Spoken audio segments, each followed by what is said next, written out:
Pemirsa, salam jumpa bersama saya Graciela Giselva di sore hari ini dalam acara Podcast Papua Bicara. Selama 30 menit ke depan kita akan berbincang-bincang dengan narasumber yang berkompeten. Dan di sore hari ini adalah hari yang sangat istimewa di mana narasumber kita the one and only Bapak Penjabat Wali Kota Jayapura, Bapak Frans PK. Selamat sore Bapak. Selamat sore. Apa kabar sore hari ini? Ya, sehat ya? Sehat. Oke. Baik saja. Tema kita di sore hari ini adalah mengintip 1 tahun kepemimpinan Bapak Frans PK. Nggak terasa nih Pak. Sudah hampir 1 tahun Bapak punya kepemimpinan di Kota Jayapura. Kita langsung, sejauh ini selama 1 tahun, capaian-capaian keberhasilan apa saja sih Pak untuk Kota Jayapura? Baik, terima kasih. Selamat sore.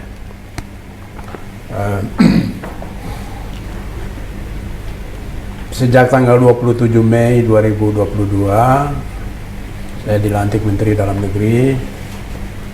Kemudian melaksanakan tugas mengakhiri di tahun 2022 dan kemudian saat ini ada di 2023 dan tepat tanggal 27 Mei 2023 akan genap 1 tahun. Jadi kalau hitung-hitung sampai dengan hari ini sudah kurang lebih 11 bulan. 11 bulan. Ya, 11 bulan lah. Gitu. Dalam pelaksanaan tugas selama 11 bulan, tentu bahwa banyak sekali ya tantangan, permasalahan yang seiring sejalan kami hadapi. Kota Jayapura sebagai kota yang sangat heterogen, sebagai ibu kota provinsi Papua, dan masyarakatnya yang jumlah penduduknya adalah 403.118 jiwa. Itu data per Desember 2022. Nah, dengan jumlah yang banyak, kemudian dengan kemajemukan, karena itu pendekatan yang saya lakukan, pendekatan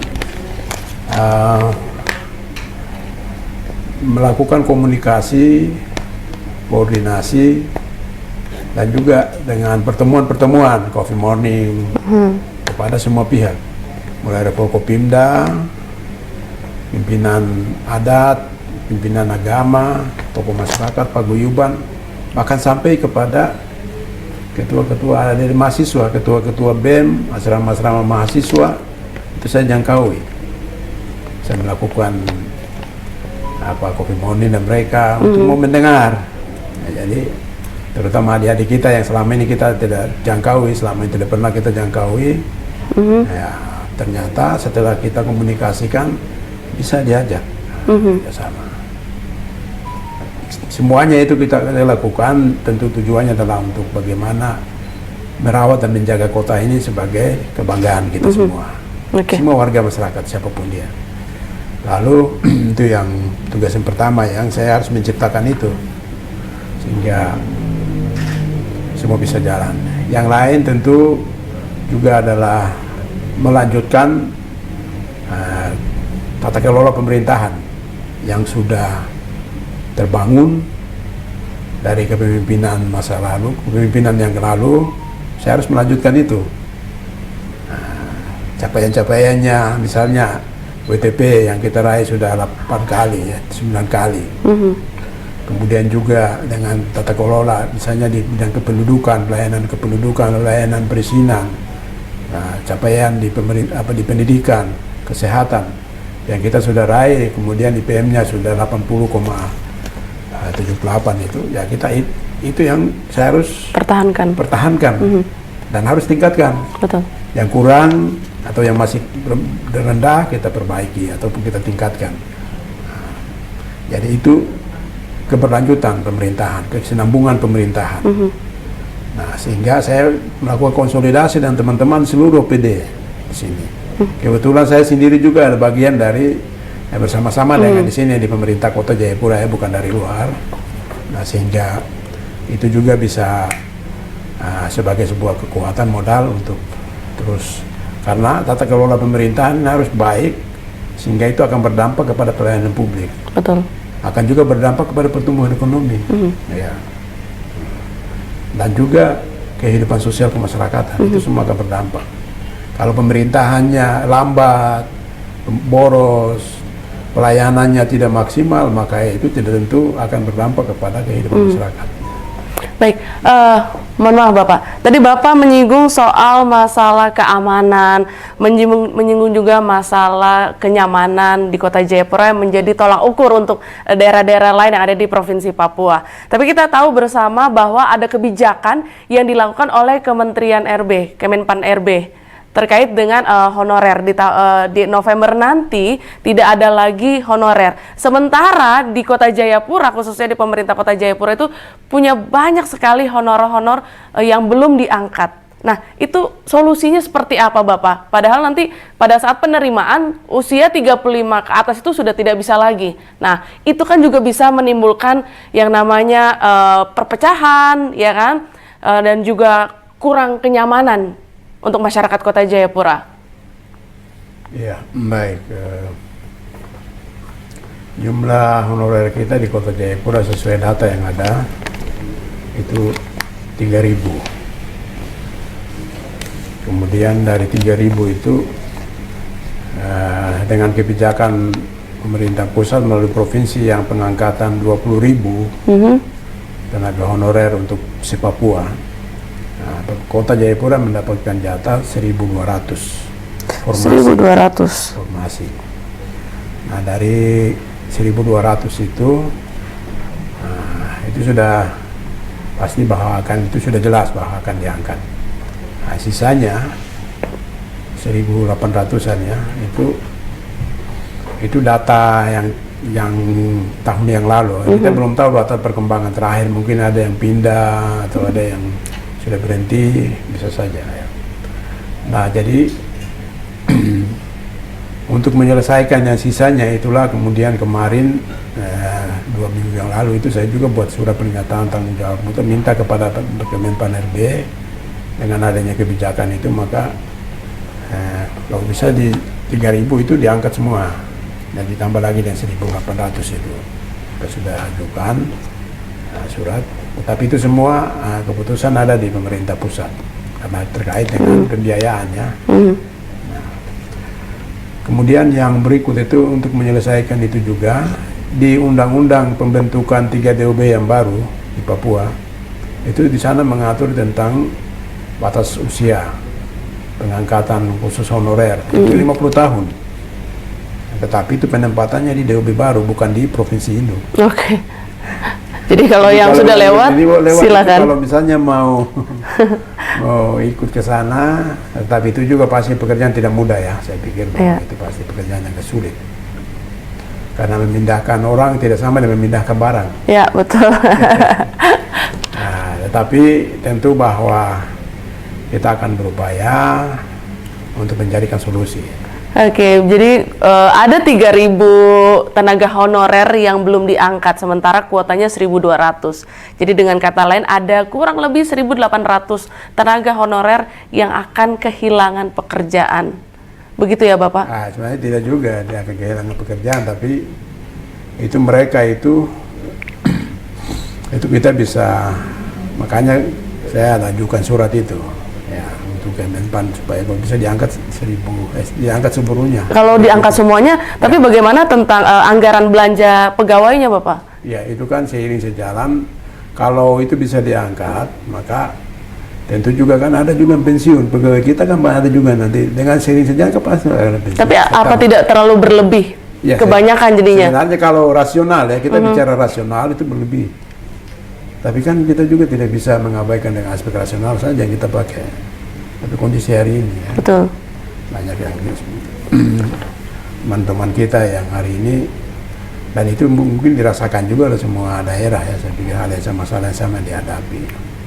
Jadi sudah tidak pakai lagi, kalau idealnya itu formasi itu pegawai itu dibuka berdasarkan kebutuhan instansi, kebutuhan pemerintah daerah.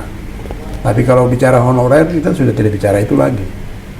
Tidak bicara rasional jumlahnya, tidak bicara kompetensinya lagi. Tetapi bicara bagaimana mereka ini bisa terangkat, itu saja. Betul. Apakah pemerintah Kota Jayapura sendiri tidak mencoba untuk melahirkan pengusaha-pengusaha baru di Kota Jayapura? Kita tahu di Kota Jayapura ini banyak sekali destinasi wisatanya. Sudah banyak pertumbuhan, mulai dari pantainya terkenal, Pantai Hamadi, Holtekan, Siberi, sampai Besji. Tidak mencoba untuk mendorong si honor-honor ini atau kita anak-anak muda untuk membuka usaha atau menjadi pelaku-pelaku usaha baru, dengan kata lain UMKM. Sebenarnya kalau bicara UMKM itu kan bukan bicara honorer ya. Bicara UMKM itu artinya bahwa bicara tentang bagaimana angkatan kerja. Angkatan kerja, honorer itu salah satu bagian dari angkatan kerja, tetapi tidak hanya fokus ke honorer. Honorer itu mereka punya orientasi itu mau jadi PNS, bukan mau jadi pengusaha. Itu sangat orientasi mereka mau jadi PNS saja. Orientasi mereka hanya itu. Jadi udah tidak bisa diubah lagi ya? Ya, artinya saya lihat ya, mungkin kalau sampai keadaan terpaksa bisa saja. Tapi itu mungkin itu bisa solusi yang bisa kita lakukan. Misalnya dengan yang tidak bisa di atas 50 tahun, 35 tahun tidak bisa diangkat ya, dengan kita kasih modal kerja, pelatihan, kita kerjasama dengan BLK, bisa. Itu solusi-solusi yang pada akhirnya sampai ke situ bisa kita lakukan. Tetapi untuk saat ini kita berupaya, ya berupaya.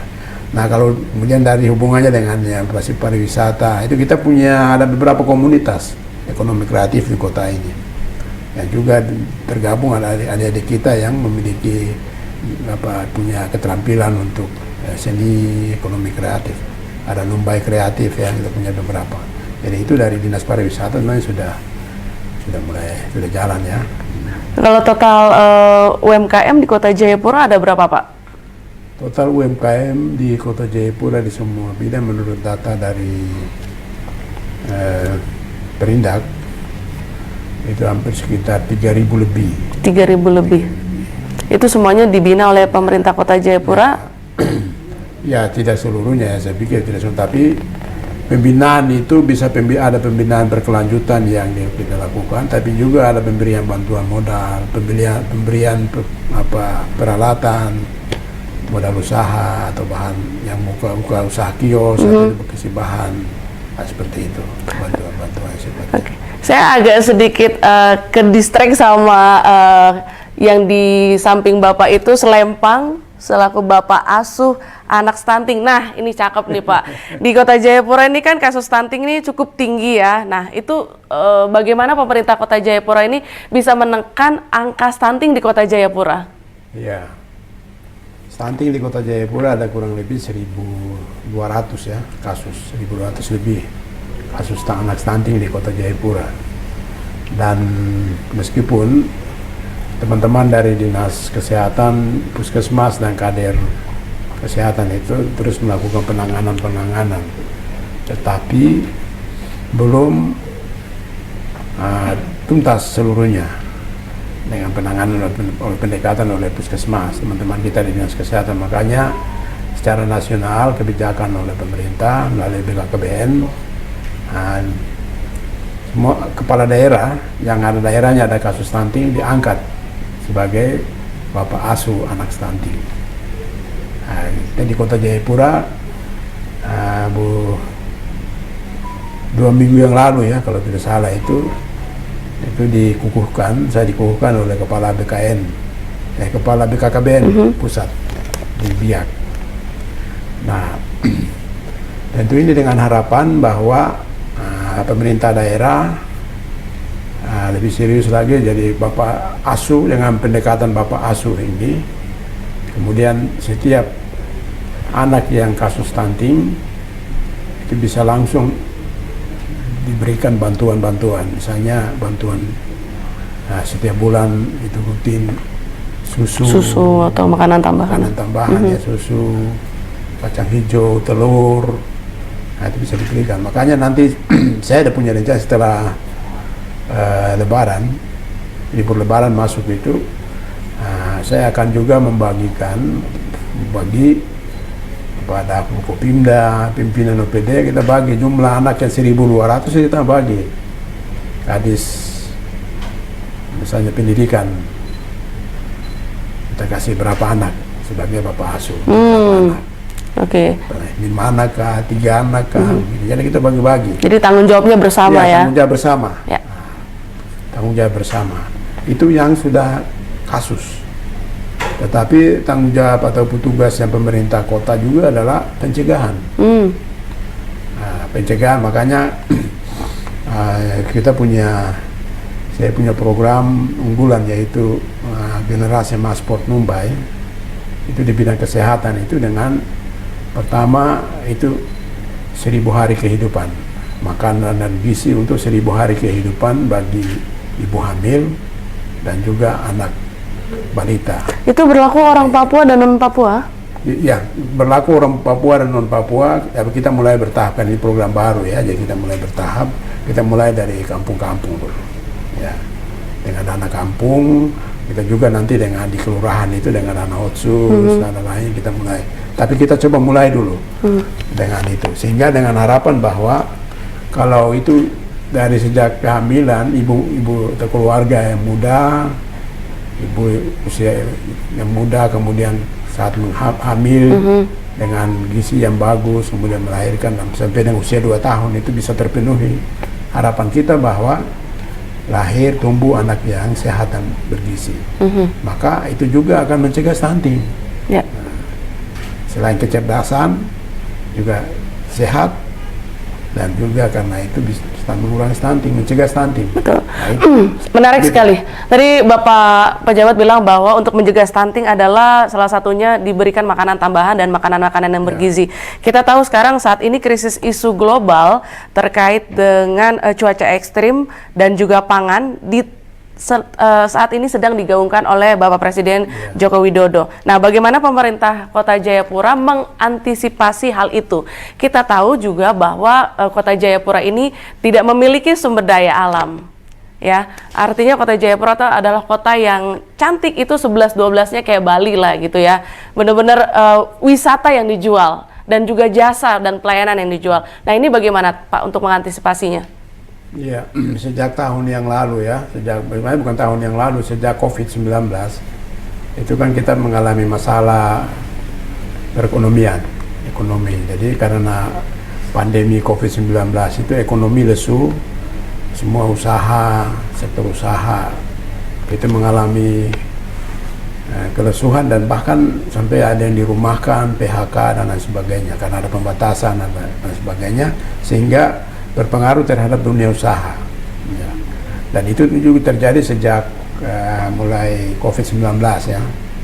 Kemudian diikuti dengan tahun 2021 atau awal tahun 2022 dengan adanya perang Rusia-Ukraina. Yes. Itu kemudian memberi dampak krisis ekonomi, krisis keuangan, krisis pangan melanda dunia. Sehingga di berbagai negara itu pasokan barangnya sedikit, permintaannya tinggi, produksinya sedikit, permintaannya sedikit banyak, akhirnya menimbulkan kenaikan harga yang sangat besar, sehingga inflasi terjadi, inflasi yang tinggi. Kita bersyukur bahwa negara kita, bangsa kita ini, meskipun demikian, tapi inflasi kita masih bisa bisa dikendalikan. Ya. Secara nasional sampai dengan kemarin bulan Maret itu 4,89.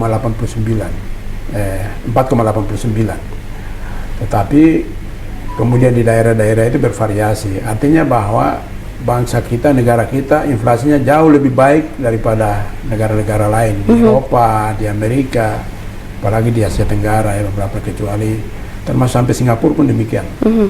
Nah, sehingga pemerintah Presiden Jokowi sudah menginstruksikan Menteri Dalam Negeri dan kementerian terkait untuk setiap minggu itu kita ada rapat koordinasi secara virtual dengan para kepala daerah dan kementerian terkait untuk selalu melakukan koordinasi untuk pemantauan pengendalian harga di pasar. Ya, harga di pasar supaya kebutuhan masyarakat, suplai barang tersedia di pasar, masyarakat bisa mendapatkan pelayanan ataupun juga bisa dijangkau dengan harga yang bisa mudah. Nah, sehingga kita diminta untuk melakukan 6 langkah untuk mengendalikan inflasi. ya, sehingga tidak terjadi kenaikan harga yang berlebihan di pasar tradisional, pasar modern, yaitu operasi pasar murah, terus kemudian sidak harga di pasar-pasar, kemudian juga ada kerjasama dengan daerah yang produsen kepada konsumen, lalu juga ada subsidi bantuan kepada kelompok yang rentan, misalnya kayak Shopee yang terdampak, kelompok yang terdampak, bantuan subsidi, bantuan langsung tunai ataupun juga bantuan subsidi. Itu. Lalu juga ada gerakan menanam massal, menanam sayur, menanam tomat, menanam cabai, bawang, dan gerakan menanam sehingga orang tidak selalu bergantung ke pasar, tapi pekarangan rumah, halaman rumah atau lahan yang kosong yang dimiliki bisa digunakan untuk menanam. Nah, itu bagian upaya-upaya yang kita lakukan oleh pemerintah kota sejak 2022 yang lalu sampai dengan hari ini. Hari ini kami baru saja tadi melakukan sidak. Sidak di pasar-pasar modern tradisional di Kota Jayapura, terutama menjelang hari raya Lebaran ya, Idul Fitri nanti, hari terakhir. Nah, itu upaya yang kita lakukan karena kestabilan harga kita jaga, masyarakat bisa memiliki daya untuk membeli di tengah ekonomi yang sedang goncang ini. Kemudian, tetapi juga para produsen, para distributor, itu juga tidak mengalami kerugian akibat daripada harga yang sangat rendah. Itu juga tidak boleh ya.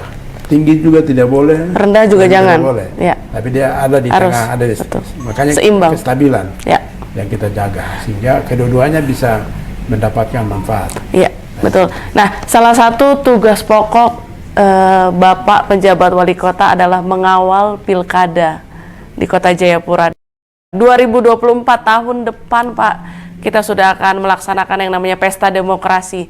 Kita akan memilih presiden, wakil presiden, kita juga akan memilih wali kota, ya, pilkada dan juga legislatif seperti itu. Nah, kesiapan untuk pilkada sendiri, bagaimana Bapak? Ya, salah satu amanah yang dipercayakan juga adalah mengawal tahapan-tahapan pemilu sampai dengan pelaksanaan pesta demokrasi, baik yang pemilu di bulan Februari maupun juga pilkada serentak di bulan November 2024. Dan itu pemerintah kota hanyalah mengkoordinasikan, memfasilitasi dan juga mensupport kepada penyelenggara pemilu. Ada KPU, ada Bawaslu, mereka lah yang kemudian menjadi penyelenggara yang didukung juga tentunya oleh para pelaku pemilu, misalnya partai politik dan lain sebagainya. Untuk anggarannya berapa, Pak? Dan karena itu kita terus melakukan koordinasi dengan KPU dan Bawaslu, dan dukungan kepada KPU dan Bawaslu kita sudah mulai lakukan. Kami sudah mulai lakukan itu sejak 2021. 2022. Tahun lalu ya? Ya, tahun lalu kita sudah memberikan dana hibah. Berapa? Dana hibah tahun lalu itu ada KPU itu ada 1 miliar, sebenarnya 2 miliar. Tetapi 1 miliarnya tidak bisa digunakan, hanya mereka gunakan 1 miliar saja. Bawaslu 500 juta tahun yang lalu.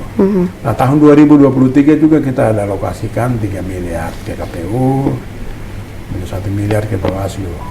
Tetapi namun demikian, ya, kebutuhan dari KPU dan Bawaslu tentu jauh lebih besar daripada yang kami alokasikan. Karena itu KPU kemarin itu ajukan 76 miliar. Ya. Belum Bawaslu, belum juga keamanan. Ya, keamanan. Tetapi semua ada proses dan tahapan. Jadi kita mengalokasikannya secara bertahap. Di APBD perubahan kita akan tambah lagi dialokasikan untuk pemilu tahun depan. Kemudian di 2024 juga kita alokasikan lebihnya untuk sukses. Intinya adalah bahwa pemilu harus sukses. Pemilu harus sukses. Bapak optimis pemilu di Jayapura bisa sukses? Optimis, harus optimis. Oke, ini waktu tinggal sedikit lagi, Bapak. Sudah dengar kah Bapak kisi-kisi selanjutnya siapa yang akan memimpin di kota ini? Ya, kita mau dengar nih Pak kisi-kisinya. Saya pikir bahwa ini kisi-kisi ini bukan kita isi kuesioner ya.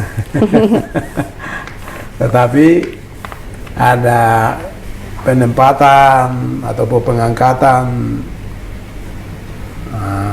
penjabat atau caretaker atau PJ itu ada regulasi yang mengaturnya.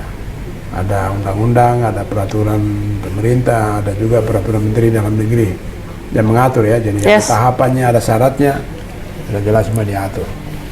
Untuk PJ setiap 1 tahun itu dievaluasi. Evaluasinya adalah evaluasi kinerja selama 1 tahun. Dan kebetulan saya baru tanggal 6 April kemarin mempresentasikan kinerja setahun di Kementerian Dalam Negeri di Inspektorat Jenderal. Dan saat ini dalam penilaian evaluasi dari hasil capaian dari kinerja penjabat wali kota Jayapura. Tapi kalau dilihat dari capaian-capaian yang Bapak sudah lakukan, saya rasa itu sangat berhasil dan bisa menjadi tolak ukur dan juga bisa jadi rekomendasi. Mungkin saja Bapak bisa diperpanjang Bapak mengawal kota Jayapura sampai dengan nanti selesainya kita mendapatkan wali kota yang definitif. Amin ya. Oke, Bapak, kita sudah ada di penghujung waktu. Closing statement, harapan Bapak dan juga sekali lagi mohon ditekankan kembali lagi. Ini kan banyak yang dengar dan juga melihat capaian-capaian selama ini Bapak menjabat sebagai penjabat wali kota Jayapura. Silakan. Ya, sebenarnya ada beberapa penghargaan yang kita terima ya di bidang BPJS Ketenagakerjaan, kemudian juga di tata kelola kependudukan ya, Adminduk, kemudian juga di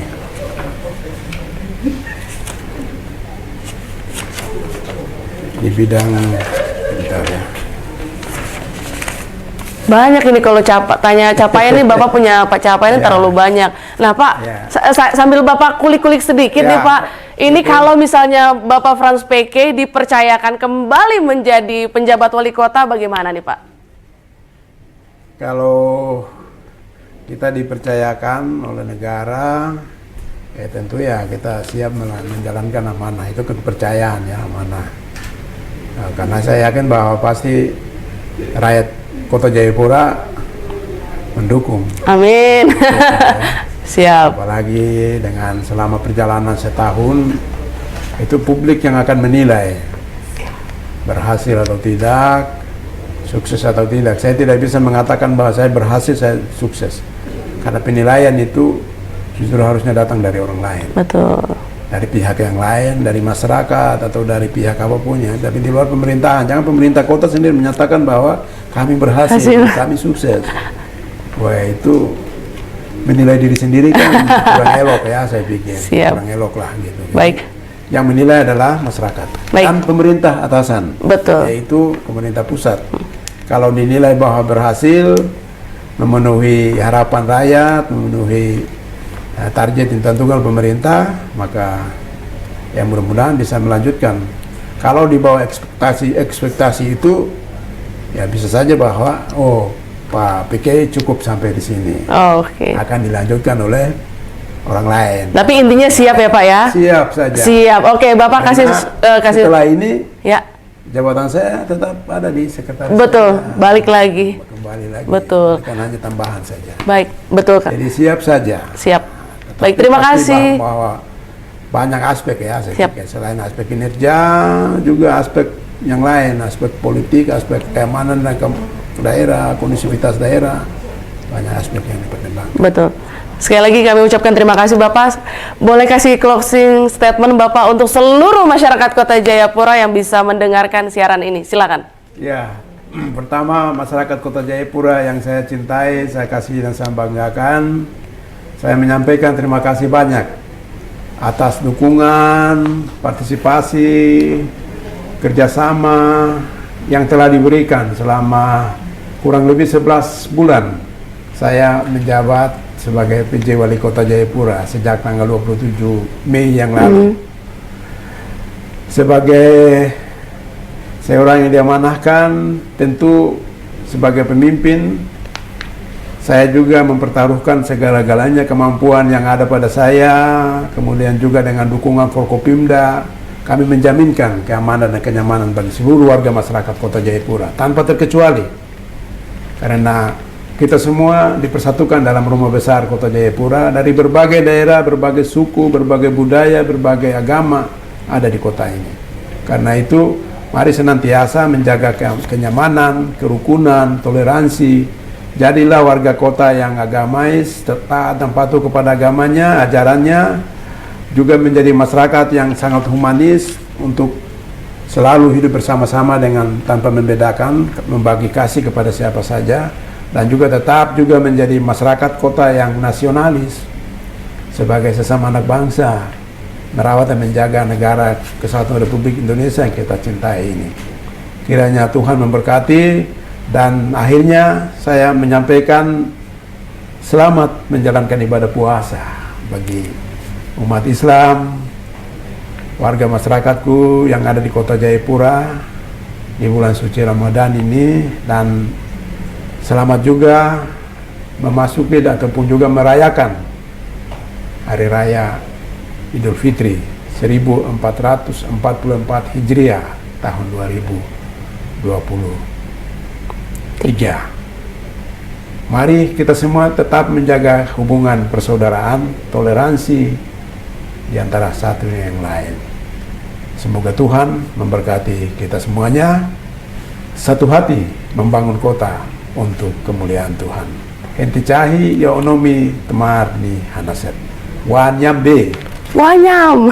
Sekali lagi kami ucapkan terima kasih untuk Bapak Frans PK. Ini pertama kalinya loh para TV kita bisa diundang secara eksklusif di ruangan Bapak. Terima kasih banyak Bapak sudah membuka pintu. Kami sudah bisa hadir dan juga bisa berbagi cerita tentang capaian-capaian keberhasilan dari Bapak Frans PK. Sekali lagi kami ucapkan terima kasih. Terima kasih ya. Terima kasih Bapak atas acara ini, supaya masyarakat bisa mengikutinya, mengetahuinya, dan juga bisa memberi respon dan tanggapan sampai kepada kritisi. Kami siap. Baik, dan usai sudah perjumpaan kita pada sore hari ini, pemirsa, jangan lupa terus menyaksikan podcast Papua Bicara di Para TV. Dan akhirnya saya Gracia Legi Selva mengucapkan banyak terima kasih. Kita ketemu di lain kesempatan. Tuhan Yesus memberkati kita semua. Dadah.